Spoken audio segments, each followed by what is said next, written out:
Pendant 10 ans, cette arme n'a existé sur aucune photographie, dans aucun document accessible au public. Les officiers qui la tenaient entre leurs mains signaient un engagement de silence pour 25 ans. Un seul coup de feu et l'homme tombait, sans que personne autour de lui comprenne ce qui venait de se passer. Voici l'histoire du Vintolez, l'arme la plus secrète de l'Union soviétique. Au début des années 80, les services spéciaux soviétiques faisaient face à un problème qu'ils dissimulaient soigneusement derrière des rapports officiels triomphants. Les unités du Comité pour la sécurité de l'État et du renseignement militaire étaient équipées de complexes silencieux construits sur la base du fusil d'assaut Kalachnikov, avec un silencieux vissé sur le canon et une cartouche subsonique spéciale. Sur le terrain d'entraînement, tout semblait satisfaisant. Le son du tir était réellement atténué, le recul diminué, les calculs sur le papier concordaient. Mais dès que l'on sortait cette arme dans des conditions réelles, dans un défilé de montagne, dans une cour urbaine exiguë, dans l'obscurité d'un couloir d'un bâtiment pris d'assaut, l'illusion s'effondrait instantanément. Le fusil d'assaut, avec son silencieux vissé, se transformait en un bâton encombrant, long de presque la taille d'un homme. Le combattant, habitué à opérer dans des espaces confinés, le membre des forces spéciales qui devait faire demi-tour dans une embrasure de porte en une fraction de seconde, recevait entre les mains une arme qui accrochait les murs, gênait la visée rapide et trahissait sa position par sa seule silhouette bien avant le tir. Le second problème était tout aussi sérieux, même si on en parlait moins. La cartouche subsonique, utilisée dans ces complexes silencieux, n'offrait pas la précision requise pour les opérations spéciales. La balle, tirée à vitesse subsonique depuis un canon conçu pour une balistique entièrement différente, se comportait de manière imprévisible des 100 mètres de distance. Or, la précision était l'exigence principale des services spéciaux. Non pas simplement tirer silencieusement, mais atteindre silencieusement une cible précise du premier coup, car il ne pouvait pas y avoir de second tir. Imaginez la situation dans laquelle un tireur d'élite des forces spéciales devait neutraliser une sentinelle sur le territoire d'un objectif capturé, sans réveiller les autres, sans déclencher l'alerte, sans donner à l'adversaire la moindre chance de réagir. L'arme existante ne permettait tout simplement pas d'accomplir cette mission avec la fiabilité requise. La première tentative de résolution du problème aboutit à un développement qui reçut l'indice de service RG-036. Il s'agissait d'un fusil conçu pour la cartouche subsonique existante de calibre 7,62 sur 39 mm, celle-là même utilisée dans les complexes sur base Kalachnikov. L'idée semblait logique. Pourquoi inventer une nouvelle munition si l'on pouvait créer pour la cartouche existante un système entièrement nouveau, spécialement conçu pour le tir discret? Les concepteurs comptaient sur le fait qu'une conception plus réfléchie, une géométrie différente du canon et un silencieux intégré intelligemment conçu compenseraient les défauts de la munition elle-même. Mais les essais montrèrent rapidement que le problème ne tenait pas seulement à l'arme, mais à la munition elle-même. La version subsonique de la cartouche 7,62 sur 39 mm ne portait pas suffisamment d'énergie pour neutraliser avec certitude une cible aux distances requises en application de combat réel. La dispersion des tirs laissait à désirer et l'effet d'arrêt de la balle, surtout lors de tirs sur un adversaire en équipement de protection, était franchement insuffisant. Le RG-036 fut renvoyé en révision, mais la révision ne donna pas non plus le résultat escompté. Un second variant apparut alors, désigné RG-037. Cette fois, les concepteurs essayèrent une approche différente de la munition, espérant obtenir un système plus équilibré. Mais là encore, une embûche les attendait, là où ils plaçaient leurs espoirs. La nouvelle cartouche présentait un pouvoir de pénétration des blindages encore plus faible que la variante précédente. Or, à la fin des années 70 et au début des années 80, l'adversaire probable des services spéciaux soviétiques apparaissait de plus en plus souvent avec des moyens de protection individuels, des gilets pare-balles qui devenaient un élément standard de l'équipement de nombreuses armées du monde. Une arme incapable de percer même une protection légère était pratiquement inutile dans les conditions pour lesquelles on l'a créée. Le RG-037 fut rejeté tout aussi résolument que son prédécesseur. Et devant l'équipe de concepteurs, se posait une question sans réponse simple. Était-il seulement possible de créer une arme silencieuse capable de garantir simultanément une haute précision, une puissance de pénétration sérieuse et une compacité suffisante pour opérer dans les conditions contraignantes du combat urbain? À ce stade, dans les couloirs des instituts de recherche spécialisés et lors des réunions avec les représentants des services spéciaux, une compréhension commença à se former. Une compréhension qui aurait autrefois semblé presque sacrilège pour l'école d'armerie établie. Il était impossible de résoudre le problème en cherchant des compromis au sein de la famille de cartouches existantes. Il fallait une munition fondamentalement nouvelle, conçue de zéro spécifiquement pour les missions de tir discret et ciblé, et non adaptée à une balistique déjà existante. Cela signifiait la nécessité de reconsidérer la philosophie même du projet, renoncer aux tentatives d'adaptation des anciennes solutions et recommencer le développement depuis le début, en réunissant les efforts des spécialistes en munitions et des spécialistes en mécanismes d'armes au sein d'un groupe de travail unique. La décision d'un tel changement radical d'approche fut prise au plus haut niveau de l'institution compétente, et pour la réalisation de cette tâche, il ne fallait pas simplement un ingénieur compétent, mais un homme doté d'une manière de penser particulière, capable de voir le système armes et munitions comme un tout unique, et non comme un ensemble de pièces séparées qu'il faut ajuster les unes aux autres. L'homme à qui l'on confia cette tâche en apparence impossible s'appelait Piotr Ivanovitch Serdyukov, assisté de son collègue Vladimir Krasnikov. Tous deux travaillaient au sein de l'Institut central de recherche scientifique en mécanique de précision, que l'on prononce en russe Tsinitochmach, établi dans la banlieue moscovite de Klimovsk. Serdyukov n'était plus un jeune homme lorsque l'ordre secret atterrit sur son bureau. Derrière lui se trouvaient des années de travail sur des systèmes d'armement spéciaux, ces armes que l'on ne montrait pas lors des défilés et dont on ne parlait pas dans la presse officielle, mais qui résolvaient des problèmes inaccessibles aux modèles militaires ordinaires. Il avait traversé l'école soviétique de conception d'armement à une époque où les ingénieurs travaillaient sous une pression constante de délai, dans un secret absolu, avec une responsabilité personnelle pour chaque décision technique prise. Ce qui distinguait sa manière de penser, c'était son refus d'intégrer une nouvelle idée dans le cadre de l'ancienne école de conception. Là où ses collègues voyaient deux problèmes séparés, d'un côté la munition, de l'autre l'arme, Serdyukov voyait un système unique qu'il fallait développer en parallèle, et non l'un après l'autre.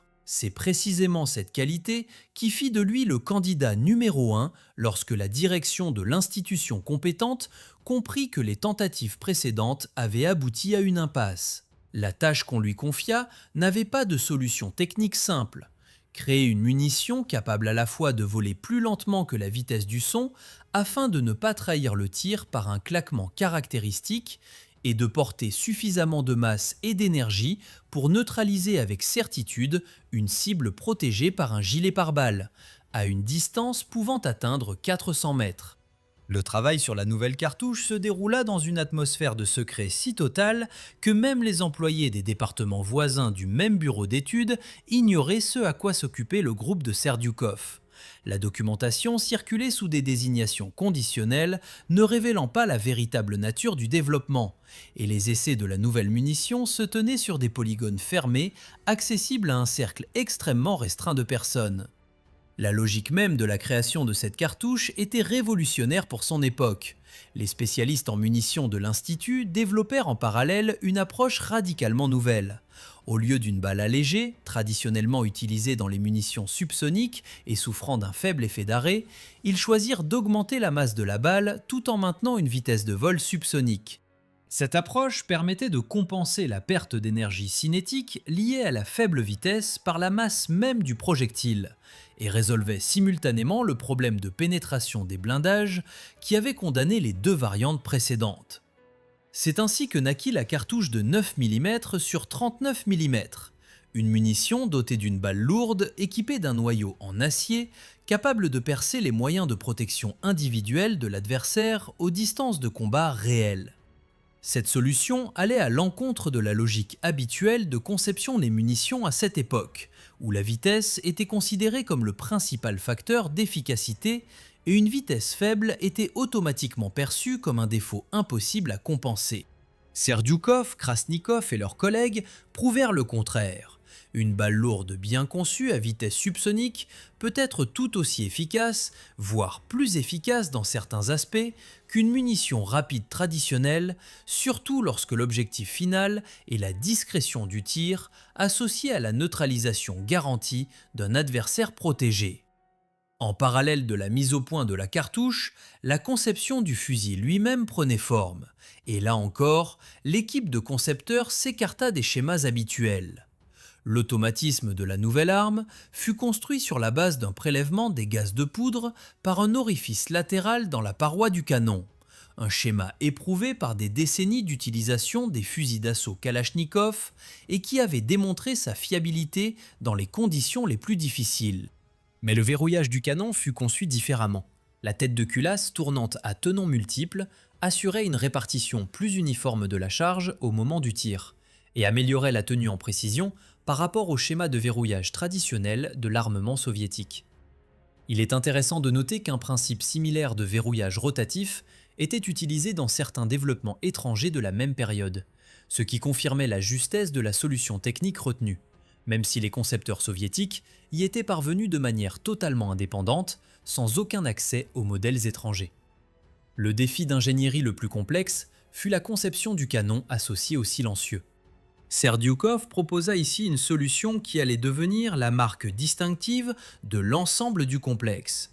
Le silencieux n'était pas vissé sur le canon comme élément amovible séparé, ainsi que c'était la pratique dans la majorité des systèmes existants, mais était intégré directement dans la construction du canon, ne formant avec lui qu'une seule pièce. Pour ce faire, une série d'orifices fut percée dans le canon lui-même, par lesquels les gaz de poudre étaient évacués dans la chambre d'expansion arrière du silencieux avant même que la balle ne quitte le canon. Grâce à cela, la vitesse d'échappement des gaz était réduite de manière considérable et le son caractéristique du tir était atténué bien plus efficacement qu'avec un silencieux amovible ordinaire vissé sur la bouche du canon. Cette solution donnait à l'arme une apparence visuelle inhabituelle. Le canon paraissait étrange à cause des rangées d'orifices sur toute sa longueur, mais c'était précisément cette étrangeté qui garantissait le niveau de silence que les commanditaires des services spéciaux exigeaient. Les premiers prototypes expérimentaux du nouveau fusil et de la nouvelle cartouche passèrent des tirs d'essai à l'intérieur du circuit fermé du bureau d'études avant même leur transmission officielle aux essais sur polygone. Les résultats de ces premières vérifications firent un instant douter les développeurs eux-mêmes de leurs propres calculs. Le son du tir était effectivement quasi absent dans le bruit ambiant, mais dans le même temps, la balle lourde démontrait un effet de pénétration qui surpassait nettement toutes les variantes de munitions précédemment échouées. Cependant, la satisfaction du premier succès céda rapidement la place à l'inquiétude, car l'un des premiers prototypes se comporta lors des essais de manière tout à fait inattendue, et ce problème menaçait de mettre en péril l'ensemble du projet dans lequel tant d'efforts avaient déjà été investis. Le premier problème grave se manifesta lors d'une série de tirs d'essai, quand l'un des premiers prototypes commença à présenter des défaillances lors du rechargement automatique. La tête de culasse tournante assurait en théorie un verrouillage fiable et uniforme du canon, mais en pratique, les premiers exemplaires, assemblés avec des tolérances qui n'étaient pas encore totalement maîtrisées, se bloquaient périodiquement lors de la tentative d'extraction de la douille après le tir. Pour une arme destinée aux opérations spéciales, où un retard dans le fonctionnement du mécanisme pouvait coûter la vie à l'opérateur, un tel défaut était absolument inadmissible. Les ingénieurs durent retourner au plan et revoir intégralement la géométrie du nœud de verrouillage en cherchant un ajustement parfait de chaque pièce, car le moindre écart par rapport aux dimensions calculées entraînait un désaxage de la tête de culasse au moment de sa rotation. Ce travail de reprise exigea une précision d'usinage que les ateliers soviétiques de l'époque n'atteignaient pas toujours de manière régulière. Chaque pièce du nœud de verrouillage devait être contrôlée individuellement avant le montage, et les séries de tirs qui suivaient chaque modification permettaient de vérifier si la correction apportée tenait dans la durée ou cédait sous la contrainte répétée des cycles de tir. Plusieurs dizaines de cycles d'essai se succédèrent avant que les ingénieurs ne trouvent la configuration dimensionnelle qui éliminait définitivement les blocages. Ce n'était pas une découverte spectaculaire, mais un travail de précision patient et méthodique, du type que les grands projets d'armement exigent toujours dans leur phase la plus ingrate. En parallèle de la mise au point de la mécanique, une autre difficulté inattendue surgit, liée au principe même du silencieux intégré. L'évacuation des gaz de poudre par les orifices du canon vers la chambre d'expansion arrière s'était révélée une solution tellement efficace pour réduire le son du tir que les concepteurs se retrouvèrent confrontés à la contrepartie de ce succès. La pression excessive des gaz accumulés dans la chambre d'expansion commençait à agir sur le fonctionnement de l'automatisme de l'arme elle-même, perturbant l'équilibre des pièces mobiles calculées pour un schéma ordinaire sans silencieux. Ce déséquilibre se traduisait concrètement par des anomalies dans la cadence de rechargement, tantôt trop rapide, tantôt insuffisamment énergique pour assurer l'extraction fiable de la douille.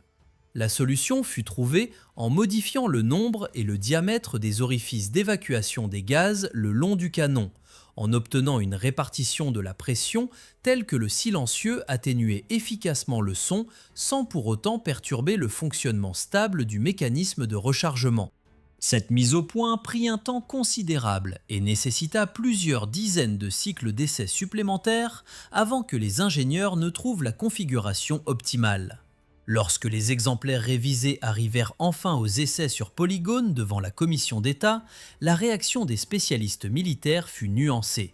D'un côté, les résultats en matière de discrétion sonore et de groupement des tirs surpassaient tous les développements nationaux précédents dans ce domaine, y compris les complexes silencieux sur base Kalachnikov.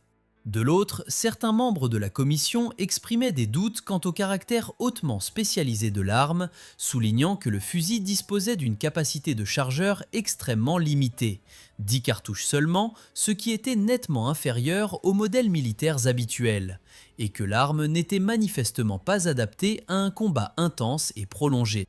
Les concepteurs durent défendre leur concept devant la commission, en démontrant que cette arme n'était pas destinée à remplacer les fusils d'assaut de choc, mais était conçue comme un instrument hautement spécialisé pour le tir méthodique, unique et discret, aux distances typiques des opérations spéciales en milieu urbain et en terrain montagneux. La comparaison avec les systèmes étrangers de cette période fit également l'objet d'une attention soutenue de la commission. On savait que les armées et les services spéciaux occidentaux disposaient de leurs propres armes silencieuses, construites notamment selon un principe similaire d'automatisme à prélèvement de gaz avec verrouillage rotatif de culasse, comparable à celui utilisé dans certains modèles de fabrication américaine et autrichienne. Mais aucun système étranger ne proposait une combinaison aussi aboutie de silencieux intégrés au canon, de cartouches subsoniques lourdes spécialement conçues à haute capacité de pénétration des blindages et de dimensions compactes simultanément. C'est précisément cette combinaison de trois facteurs qui constitua l'argument décisif en faveur de l'adoption du nouveau système, malgré les réserves persistantes de certains représentants de l'institution militaire. Au cours des discussions sur le devenir de la nouvelle arme, l'équipe de concepteurs présenta également un second modèle, développé dans la foulée à partir de 1985 et destiné à une mission entièrement différente, le combat rapproché, ce contact rapide et intense pour lequel un fusil à crosse fixe longue et chargeur de 10 cartouches était manifestement inadapté. Ce second modèle, qui reçut ultérieurement sa propre désignation officielle sous le nom d'ASVAL, utilisait la même cartouche de 9 mm sur 39 mm, mais disposait d'une crosse pliante, de dimensions plus compactes et d'un chargeur de plus grande capacité, permettant de soutenir un combat rapproché prolongé. La décision de développer deux modèles distincts sous une cartouche unique se révéla stratégiquement juste. Elle permettait de couvrir deux scénarios tactiques entièrement différents: le tir attendiste du tireur d'élite et le contact d'assaut rapide, sans avoir à faire de compromis dans la conception de chacun des modèles pris séparément. En 1987, après l'achèvement de toutes les révisions et des essais répétés, le fusil fut officiellement adopté par les forces armées soviétiques, et avec cette décision, s'abattit sur lui un sceau de secret du plus haut niveau. L'existence même de l'arme, ses caractéristiques techniques, jusqu'au simple fait qu'un tel développement avait eu lieu, tout cela demeura un secret d'État pendant de longues années. Seules des catégories extrêmement restreintes d'unités eurent accès au fusil, les structures chargées de la lutte antiterroriste, du renseignement spécial et de la conduite d'opérations exigeant une discrétion maximale. Un officier ordinaire de l'armée régulière, même après 10 ans de service, n'avait pas la moindre chance d'apercevoir cette arme, sans même parler de la tenir entre ses mains sur un stand de tir. Ce régime de secret s'expliquait non seulement par la valeur tactique du fusil lui-même, mais aussi par la volonté de garder secrète la technologie même de la balle lourde subsonique à haute pénétration. Une technologie qui donnait aux services spéciaux soviétiques un avantage sérieux sur l'adversaire probable, et dont la divulgation aurait pu conduire à l'apparition de systèmes analogues dans d'autres pays bien plus tôt que cela ne se produisit dans la réalité. Les premiers exemplaires de série du fusil parvinrent entre les mains des unités qui opéraient dans des conditions ne faisant l'objet d'aucune discussion ni dans la presse ni dans les rapports officiels. Les membres des groupes de forces spéciales engagés dans la lutte contre les formations terroristes, les unités de contre-espionnage, ainsi que les combattants accomplissant des missions dans les zones de conflits locaux reçurent une arme capable de résoudre un problème qui était resté sans solution pendant des années. Comment neutraliser une cible précise sans le moindre indice que le tir avait même eu lieu ? Dans les conditions du combat urbain, où l'adversaire se dissimulait souvent parmi la population civile, se dispersait entre les étages des immeubles et se déplaçait en permanence, la capacité à atteindre un objectif sans le grondement caractéristique du tir automatique donnait aux forces spéciales un avantage tactique décisif. Un groupe pouvait rester en position d'observation dissimulée, puis éliminer une menace précise, une sentinelle, un observateur, un lanceur de roquettes ayant pris position sur un toit, sans que les autres membres du groupe armé adverse comprennent que l'un d'entre eux venait d'être mis hors de combat. Dans les zones urbaines, les opérateurs du fusil développèrent rapidement une doctrine de travail propre à cette arme.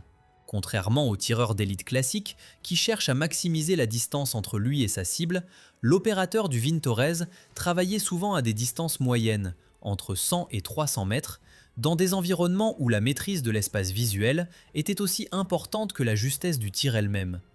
Un immeuble d'habitation, une ruelle entre deux bâtiments industriels, une terrasse dominant une cour intérieure, autant de positions que le tireur pouvait occuper sans que sa présence ne trahisse quoi que ce soit à l'adversaire, même après plusieurs tirs consécutifs.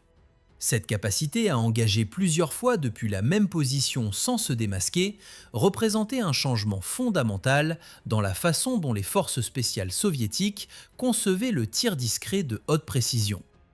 En terrain montagneux, où opéraient les unités chargées de la lutte contre les formations armées illégales, le fusil trouva un emploi d'une nature quelque peu différente.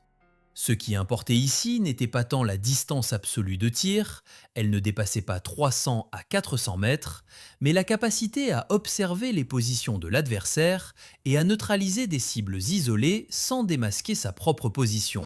Le son d'un tir de précision ordinaire en terrain montagneux ouvert se propageait sur des distances considérables et trahissait presque toujours la direction d'où le coup avait été tiré, ce qui contraignait le tireur à changer immédiatement de position après chaque tir réussi. Avec le Vintorez, cette contrainte disparaissait. Le son du tir se fondait dans le bruit de fond du terrain et ne permettait pas à l'adversaire de déterminer avec précision la direction de la menace. Un opérateur pouvait ainsi effectuer plusieurs tirs successifs sur des cibles différentes en restant non détecté bien plus longtemps qu'avec n'importe quelle autre arme disponible à cette époque. L'épisode qui devint une légende parmi ceux qui servirent dans les unités de forces spéciales se produisit lors d'une opération de libération d'otages retenue dans un bâtiment administratif par des combattants qui exigeaient des concessions politiques et menaçaient d'exécuter les prisonniers à la moindre tentative d'assaut. Le groupe de forces spéciales qui se préparait à la libération reçut pour mission de neutraliser les observateurs armés qui avaient pris position aux étages supérieurs et aux entrées du bâtiment avant que les forces principales ne lancent la phase décisive de l'opération. L'utilisation d'armes à feu ordinaires dans cette situation était totalement exclue. Le moindre coup de feu sonore aurait immédiatement alerté les combattants restés à l'intérieur et les aurait poussés à exécuter les otages sans délai. Les opérateurs armés du fusil silencieux prirent position à distance de sécurité et neutralisèrent successivement, l'un après l'autre, plusieurs observateurs qui contrôlaient les accès au bâtiment. Les combattants à l'intérieur n'entendirent rien de suspect et continuèrent à tenir leur position, persuadés que le périmètre extérieur de surveillance était sous leur contrôle total. Ce silence, qui avait trompé l'adversaire, constitua précisément la fenêtre d'opportunité dont profita le groupe d'assaut pour pénétrer dans le bâtiment avant que les terroristes n'aient eu le temps de comprendre ce qui se passait. Les otages furent libérés et l'opération entra dans les annales comme l'un de ces rares cas où la supériorité tactique assurée par un seul modèle d'arme fut directement liée à la préservation de vies humaines. L'expérience de combat réel mit cependant rapidement en évidence le revers des capacités uniques de l'arme.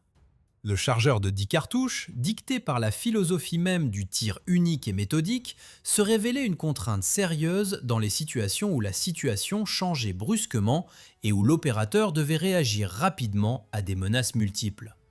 Les combattants qui utilisèrent le fusil lors d'opérations réelles notaient que l'arme était absolument inadaptée à la conduite d'un combat rapide et intense, et qu'en cas de contact de feu soudain à courte distance, l'AS-VAL, l'automate compact à crosse pliante et chargeur de plus grande capacité, se montrait bien plus efficace. Cela confirmait la justesse de la décision initiale des concepteurs de développer deux armes distinctes sous une cartouche unique, plutôt que de tenter de créer un modèle universel convenant également à tous les scénarios tactiques. La contrainte d'entretien du fusil représentait également une difficulté particulière en conditions de combat. Le silencieux intégré, qui assurait une discrétion de tir remarquable, exigeait un nettoyage bien plus fréquent et soigneux qu'une arme ordinaire dépourvue d'une telle construction. Les gaz de poudre dirigés dans la chambre d'expansion arrière y laissaient d'abondants dépôts de carbone, qui, en cas d'entretien insuffisant, pouvaient perturber le fonctionnement de l'automatisme et réduire l'efficacité de l'atténuation sonore. Les combattants des unités spéciales formés à l'exploitation de cette arme savaient qu'après une série de tirs, il fallait démonter le fusil et le nettoyer avec un soin particulier, en accordant une attention spéciale au nœud du silencieux, difficile d'accès lors d'un démontage standard. La durée de vie officielle du canon n'était que de 1500 coups, un chiffre qui pouvait paraître modeste pour une arme de combat sérieuse. Mais la spécificité d'emploi du fusil résidait précisément dans le fait qu'il n'était pas destiné à un tir massif et prolongé. Chaque coup tiré depuis cette arme était en règle générale un acte soigneusement planifié de neutralisation d'une cible choisie à l'avance, et non une partie d'un échange de feu désordonné. Parmi les critiques qui s'accumulèrent progressivement au sein du cercle restreint des spécialistes ayant accès au complexe, une revenait avec une régularité croissante. La crosse fixe et non réglable du fusil ne permettait pas à chaque opérateur d'adapter l'arme à ses propres paramètres physiques. Les combattants au bras long, ceux au gabarit plus trapu, ceux qui avaient développé une position de tir personnelle au fil des années de service, tous étaient contraints de s'adapter à une géométrie de crosse unique et immuable. Dans certains cas, cette rigidité créait un inconfort lors d'une observation prolongée de la cible à travers le viseur optique et ralentissait la visée au moment décisif où la décision d'ouvrir le feu devait être prise en une fraction de seconde. Sur un stand de tir, cet inconfort restait supportable. En opération réelle, après plusieurs heures d'attente immobile dans une position contrainte, il pouvait faire la différence entre un tir réussi et un tir manqué. Ce défaut, identifié non pas sur un polygone, mais dans les conditions d'une exploitation opérationnelle réelle sur plusieurs années, devint le point de départ de l'étape suivante du développement du système. L'équipe de concepteurs, qui avait continué à travailler sur l'amélioration du complexe après que la version de base du fusil eût été largement distribuée aux unités spéciales, mit au point une variante modifiée, la VSSM, dans laquelle la crosse acquit enfin une possibilité de réglage. La longueur de crosse fut rendue ajustable et une possibilité de réglage de la position de la joue par rapport au viseur optique fut introduite, permettant à chaque opérateur de trouver une position de tir individuelle et aussi confortable que possible, indépendamment de ses propres données physiques. Cette modification, apparemment secondaire dans sa nature, améliorait en réalité de manière significative l'efficacité d'emploi de l'arme en conditions de terrain, car une mise en joue rapide et stable au moment de la détection de la cible influait directement sur la vitesse du tir, et donc sur l'issue de toute l'opération. La variante modifiée conserva tous les éléments clés de la construction de base, le silencieux intégré au canon, l'automatisme à prélèvement de gaz, le verrouillage rotatif de la tête de culasse à tenons multiples, mais devint sensiblement plus pratique et plus universel pour un large éventail d'opérateurs aux gabarits variés. Ce n'était pas une révolution technique, mais une évolution mûrement réfléchie, dictée non par les ambitions des concepteurs, mais par les retours directs de ceux qui utilisaient l'arme dans des conditions réelles. C'est précisément ce dialogue entre les ingénieurs et les opérateurs de terrain qui permit au complexe de rester pertinent bien au-delà de la période pour laquelle il avait initialement été conçu. Ce n'est qu'après plus de 10 ans suivant l'adoption officielle du fusil, en 1987, que le voile du secret commença à se lever progressivement. Le grand public découvrit pour la première fois l'existence de ce complexe unique, dissimulé pendant une décennie sous la classification la plus stricte. La levée partielle des restrictions ouvrit la voie à l'apparition d'une version civile du fusil, destinée aux collectionneurs et aux tireurs sportifs passionnés par l'histoire de l'armement. La version civile conservait l'apparence extérieure du fusil dans un état quasi identique, mais sa construction interne avait subi des modifications fondamentales visant à se conformer aux exigences de la législation civile sur les armes. La crosse sur cette version fut fixée rigidement à la boîte de culasse, sans possibilité de séparation rapide qui avait été si importante pour l'emploi de combat dans les conditions des opérations secrètes. La modification principale concernait le nœud même qui conférait au fusil original ses propriétés uniques. Le silencieux intégré devint sur la version civile un élément purement décoratif, n'assurant aucune fonction d'atténuation du son du tir, et servant uniquement à préserver la silhouette extérieure familière de l'arme. Le canon réel se trouvait sous ce cache factice, et sa longueur avait été spécialement calculée pour que l'arme soit formellement conforme aux exigences de la loi sur les armes à feu accessibles aux propriétaires civils. Ainsi, la version civile, malgré toute sa ressemblance extérieure avec le prototype de combat, avait cessé d'être une arme silencieuse au sens strict du terme, et encore moins un outil de précision pour opérations spéciales. L'histoire du fusil ne s'arrêta pourtant pas là.